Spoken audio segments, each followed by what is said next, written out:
Do you train? Do you know hand-to-hand? Can you manipulate weapons? Can you do a weapon takeaway? If not, well, it's not my first suggestion to go do that, but it might come down to that if you need to. So, you know, I'm sure you're well aware of like the level of training you have is going to play out in those environments. So the one thing I want to kind of dig into to take, just like you said, to take it a step further, right?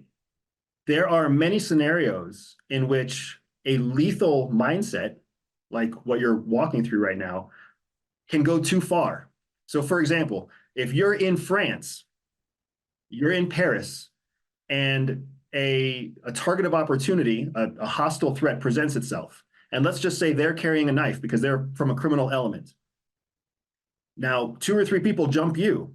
If you take on your self-preservation, your tooth and nail attitude, right? And you start destroying these 3 criminals. But when the police show up, what the French police see is a large American man beating 3 French people in the street. So who do they think is the threat? They think it's you. So now you've got police rolling up on you. How do you de-escalate that situation? Because honestly, if that happens in Europe, you're relatively safe because Europe is civilized.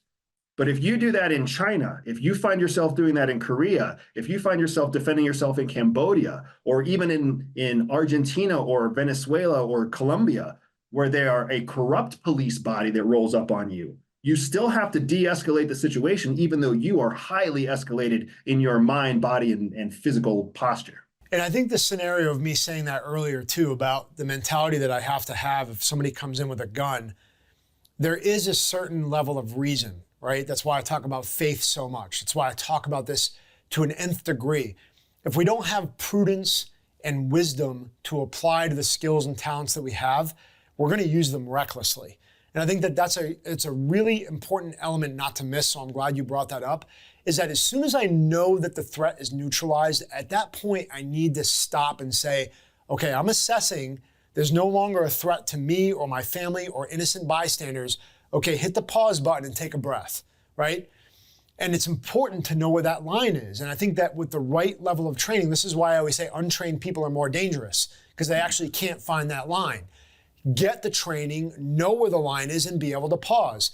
Now, if I'm in a scenario where, boom, I just took the guy's gun away, I racked it, I put a round in him, and I'm switching to his buddies, and now all 10 cop cars are coming around the corner. I need to take a serious assessment right then and there of, is the guy in front of me that has another gun and one of his buddies still an imminent threat? If he's still firing at me, I'm not done with the fight yet. The 10 cop cars are gonna think what they're gonna think. My risk is higher because that guy's already trained on me, and these guys are trying to figure out what's going on. So I'm gonna side with, okay, I need to eliminate what's real. Now, if that guy's already kind of like stumbling, trying to find some cover, he's not really shooting at me, 10 cop cars are coming around the corner, I'm trained on him, I might be like, whoop, okay, find some cover, put the gun down, put it at the low ready, put a hand up, get behind a pillar and say like, hey, like, you know, over there, right there, or whatever it is, and just try to get them to see me as a non-threat. Because if I get stuck in the middle of that and I don't have any training and I have no awareness and they're all coming up on me with guns drawn and I'm still trying to take care of the bad guy, and in my mind I'm like, I'm saving the day. Well, now I'm getting shot in the back because I didn't properly identify myself and de-escalate appropriately. There's so many different variables that can happen within there, but I think just trying to put that in a vacuum of making people understand there's going to be balances. There's going to be awareness that needs to be applied to that in order to handle that situation. And the reason I'm so confident about that is because I've been in situations time and time and time again where I'm taking shots on a real threat and my guy's kicking the door in, right? So we train to a high level where I know what the guy's shadow looks like, but what happens when I'm working with somebody that I don't work with every day? What happens when I have an Army Ranger crew kicking in the door right there and me and him are like, whoa, whoa, whoa, blue, right? Whatever the case is. So I need to understand that deconfliction with the civilian element and also anybody that could come up on there and perceive me as a threat. The other thing I would say, it's the whole movie theater element, right? Like one bad guy comes in and everybody thinks it's gonna be the Wild Wild West and everybody's killing each other. It's just not true.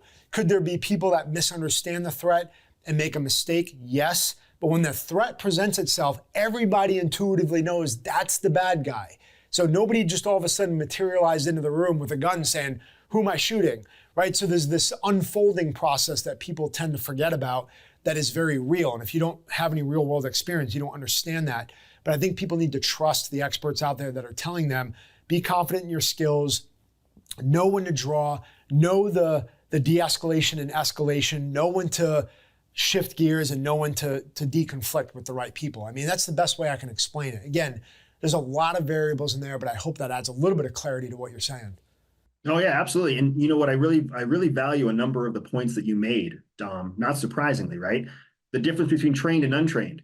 That is the starkest difference that exists in the world. People who are untrained act in unpredictable ways with unpredictable outcomes. People who are trained can control in predictable ways to gain predictable outcomes. And the fact that you talk about having a faith and a purpose that draws you, that helps you identify and assess when it's time to de-escalate, when it's time to turn down the energy that you're bringing to the table. There's so much information, misinformation out there that tells you that all you have to do is just get aggressive and life or death. And they never tell you how to tune it down. They never tell you when it's time to disconnect. They never tell you that there's a higher purpose above simple survival. So fantastic answers, man. I really appreciate the context and the real life scenarios and the straightforward factual approach that you bring to answering all the questions that you're presented here in Dangerous Questions. Yeah, and the thing that fires me up too is that I appreciate the questions because you know that training is the answer. Getting the knowledge, getting the wisdom, which you're providing, is arming people to make better, more prudent decisions when the threat presents itself, or how to identify the threat. You know, realistically in my life, as I see this play out with a growing family, living in this culture, it really does come down to de-escalation and avoidance. That doesn't mean I don't want to train. That doesn't mean I don't want to be prepared. It just means that there's a lot of scenarios that I can avoid altogether, and most of us could, but we just don't prepare for it appropriately. We don't identify them early enough. And that's where the training comes in. It's like the more training you get, the more exposure you get to this stuff, the better off everybody's gonna be. You keep yourself, you keep your family safer, and also educate other people. You know, people might be following you, they might be following me, they might get a little bit of tidbit out of today, but like go teach your family that. Go teach other people this so they can stay safe too. You know, we want good people, good citizens to be prepared to be able to protect themselves. I mean, that's always my goal, always. Yeah, CIA teaches us that whenever you are working undercover, when you're working covertly, the goal is to go unseen, because the unseen threat is far more dangerous than the visible threat.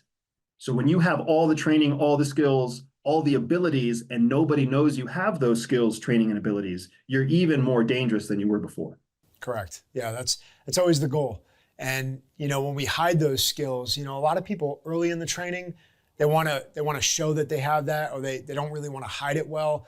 But to me, I always say that I'm building the Iron Man suit that you can't see, right? I want you to be able to have a gun, a blade, a mag, a med kit, extra gear, cash, document. I want you to have all the things that are essential for your survival and the protection of your family, and nobody has a clue that you do that. And honestly, you do everything you can not to use them if you don't have to. De-escalate, avoid, break contact, let's get in the car, let's get out of here.